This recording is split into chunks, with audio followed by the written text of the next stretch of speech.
হিন্দি শব্দ অপরের অর্থ হলো সীমাহীন। বিশ্বাস করা হয় যে এই ব্রত পালন করলে ভক্ত অসীম ধনসম্পদ লাভ করেন, তাই এর নাম অপরা একাদশী। এই একাদশীকে এর পালনকারীর জন্য অসীম কল্যাণ বয়ে আনার উপলক্ষ্য হিসাবেও ব্যাখ্যা করা যেতে পারে। ব্রহ্মপুরাণ ও পদ্মপুরাণে অপরা একাদশীর তাৎপর্য বিশেষভাবে বর্ণনা করা হয়েছে।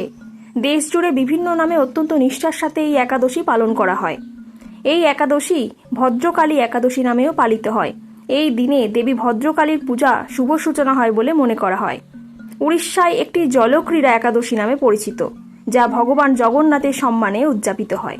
ভগবান শ্রীকৃষ্ণের কাছে অপরা একাদশীর মাহাত্ম্য সম্পর্কে জানতে চান যুধিষ্ঠির। এই প্রশ্নের উত্তরে স্বয়ং শ্রীকৃষ্ণ বলেন, এই একাদশী ব্রত পালন করলে প্রেতযোনি ব্রহ্মহত্যার পাপ থেকে মুক্তি পাওয়া যায়। পৌরাণিক কাহিনী অনুযায়ী প্রাচীনকালে মহিধ্বজ নামক এক ধর্মপ্রাণ রাজা ছিলেন। ধর্মকর্মের কাজে তিনি সর্বদা মগ্ন থাকতেন। তার এক ছোট ভাই ছিল, নাম ছিল বজ্রধ্বজ। সে অত্যন্ত নিষ্ঠুর ও অধর্মী ছিল। ছোট ভাই বজ্রধ্বজ মহিধ্বজকে ঈর্ষা করত এবং তাকে সর্বদা মারতে চাইত। একদিন রাতে সুযোগ পেয়ে বজ্রধ্বজ নিজের বড় ভাইকে হত্যা করে। কেউ যাতে জানতে না পারে তার জন্য সে বড় ভাইয়ের শবদেহ জঙ্গলে নিয়ে গিয়ে অশ্বত্থ গাছের নিচে পুঁতে দেয়। রাজার অকাল মৃত্যু হয়। তাই মহিধ্বজ প্রেতাত্মা হয়ে সেই বৃক্ষে বসবাস করতে শুরু করে এবং সকলকে বিরক্ত করতে থাকে। একদা ধৌম ঋষি সেই গাছের তলা থেকে যাচ্ছিলেন। তখন রাজার প্রেতাত্মা তাকেও বিরক্ত করেন, কিন্তু ঋষি তপবলে প্রেতাত্মাকে কাবু করেন।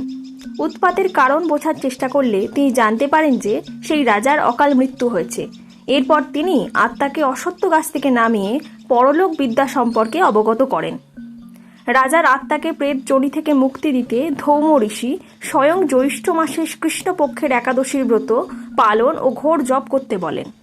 এই ব্রতের পূর্ণ প্রভাবে মহিধ্বজ প্রেত যোনি থেকে মুক্ত হন। এরপর রাজার আত্মা ঋষিকে ধন্যবাদ জানিয়ে স্বর্গে প্রস্থান করেন। হরে কৃষ্ণ।